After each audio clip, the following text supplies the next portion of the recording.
Panthers. Today is August 13, 2019. Please stand for the pledge.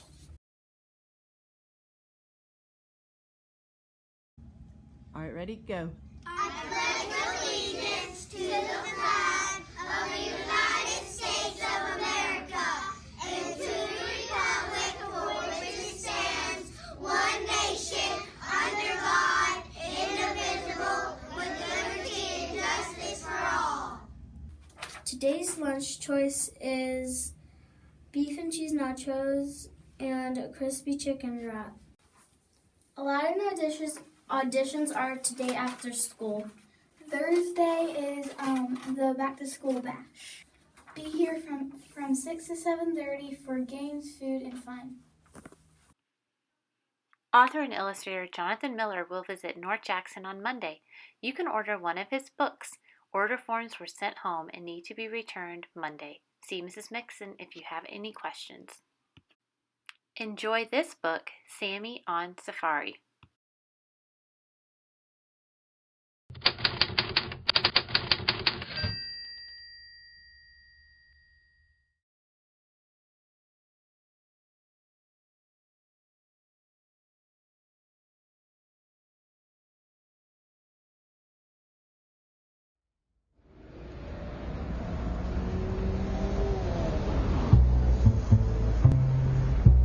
This story begins on an average spring morning in an average big city on what Sammy thought would be an average day of work at the office.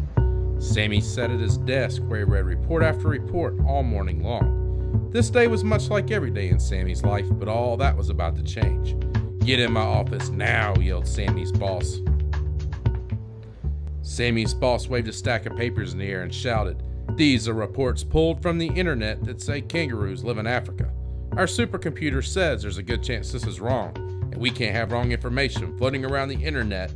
I'm promoting you to head field fact checker and sending you to Africa to look into this. You're leaving today." Sammy left his boss's office and ran down the hallway. He jumped up on his desk and shouted, "I'm going to Africa." Sammy was so excited to be going on his first special mission. Sammy got to the airport, checked his luggage, and boarded the plane. After more than a dozen delays and layovers, he finally arrived in Africa. He rented a truck and set out to investigate this kangaroo conspiracy. He had only been driving for a short time when he ran into what appeared to be a large pile of mud blocking the road. As he got close, a voice from the pile of mud cried out, "Hey, do you think you could help me?" "Wow, a talking pile of mud," Sammy said to himself. "No, I'm not mud. I'm an elephant. Well, an elephant that's covered in mud. Can you please get this mud off me?" Sammy pulled a hose from the truck. As he sprayed the mud off the elephant, he asked, "How did you get covered in mud?" "Monkeys," said the elephant. "They're always up to no good. I was taking a nap when the monkeys covered me in mud. When I woke, the mud had dried." When Sammy finished clearing away all the mud, he asked the elephant, "Have you heard anything about kangaroos?" "What?" replied the elephant. "Kangaroos, they happen to have pouches," explained Sammy. "No, I haven't seen any kangaroos, but monkeys hop around a lot. Be careful if you see any monkeys. You never know what they're gonna do," advised the elephant. Sammy was driving across a field when he thought he saw a horse. "Excuse me, horse, will you please help me?" "I'm not a horse, I'm a zebra. I was just born without stripes," the stripeless zebra said sadly. "It's tough being a stripeless zebra." "Don't be sad," said Sammy. "I can help you with some stripes." So Sammy reached into his pocket and pulled out a black permanent marker. As he drew stripes on the stripeless zebra, Sammy asked, "Have you seen any kangaroos around here?"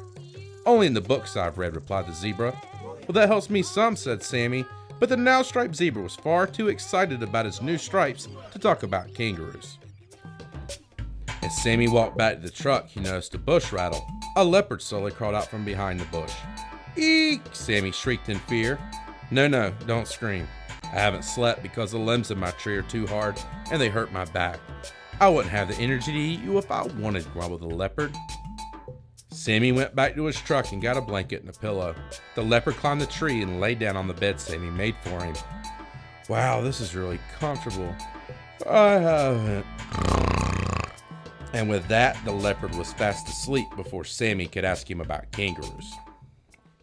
When Sammy got back to the truck, he found an extremely nervous gazelle pacing around. "Please, you gotta help me, please, please," begged the gazelle. "Slow down and take a deep breath," said Sammy.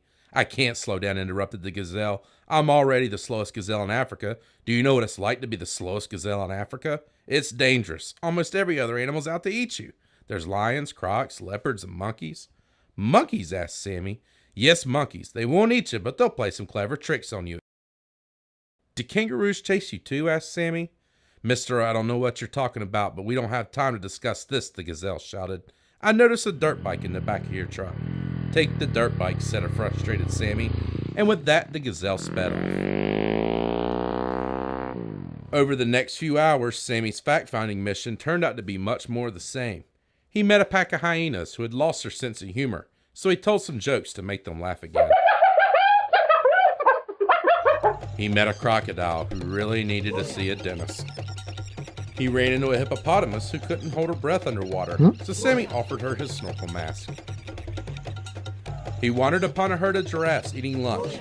Sammy noticed a small giraffe couldn't reach the tops of the trees, so he climbed a tree and sawed off a branch full of leaves for her. A fly-covered rhinoceros explained to Sammy all the other rhinos have birds that lived on their backs to help keep away flies. Sammy even helped with that. But when Sammy asked about kangaroos, none of the other animals knew what he was talking about. And just as Sammy was about to give up, he heard something walk up behind him. Sammy turned around and found himself face to face with a very big lion. "Don't be afraid. I'm the king of the jungle," said the lion in a weak, scratchy voice. "Well, I was the king, but my throat is sore, and without my roar I no longer feel like the king," he gasped. "I think I can help you with your roar," said Sammy. "Oh, I'd do anything to get my roar back," whimpered the lion. Sammy held a bullhorn next to the lion, and the lion roared the loudest roar he'd ever roared. The lion said, "Wow, I feel like the king again. Thank you so much. Now how can I help you?" Sammy explained his kangaroo problem. "Sammy, there are no kangaroos in Africa," said the lion with a smile. "As the king of the jungle, it's my job to know all the other animals in the jungle." Sammy felt relieved and he thanked the lion, but when he turned around, he couldn't find his truck. All of a sudden, shadowy figures appeared from behind the bushes and trees, and Sammy began to panic because he realized monkeys were surrounding him. Sammy cried and begged the monkeys to leave him alone. Then one of the monkeys spoke. "We've heard about all the good things you've been doing for the other animals. Are you lost?" "Yes," wept Sammy. "Well, normally I'd probably cover you in mud or play some kind of trick on you, but if you're looking for the airport, it's that way." "Thank you so much," exclaimed Sammy as he quickly ran for the airport. Sammy hopped on a plane, and after a long while, he finally arrived back at work. He placed his final report on his boss's desk and went home. And that night, as Sammy got into bed, he thought about his trip to Africa and his eventful safari. He thought about all the animals he helped along the way, and that's when Sammy realized it really feels good to help others. You never know when you're going to need help or who's going to be there to help you. And as for the kangaroo, well, that's a whole nother story. The end.